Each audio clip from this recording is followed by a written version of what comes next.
ও বন্ধুরা, তুঙ্গ লেগে ছোট্ট একটা ভিডিও নিয়ে আমি আসা বলছি। দেখো আজকে ওয়েদারটা রোদ্রু রোদ্রু দিছে আজকে। তো আমি ভাত বসাইছি, এখন 11টা বাজে।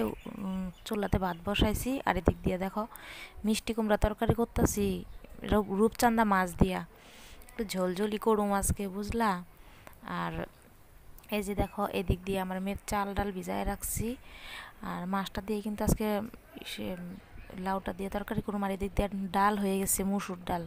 ঠিক আছে, আর ভাতের মধ্যে তিতা কারলা সিদ্ধ দিয়ে দিছি।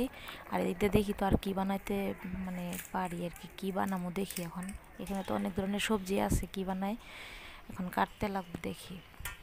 তো এই যে দেখো, টমেটো দিয়ে একটা চাটনি করুম। তো এগুলাই করুম আজকে।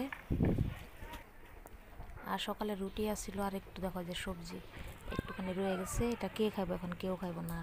আর এদিক দিয়ে কিন্তু আমার ভাতের মাঠ থাকার সময় হয়ে গেছে। তো এই যে ছোট্ট একটা ভিডিও তুঙ্গুলি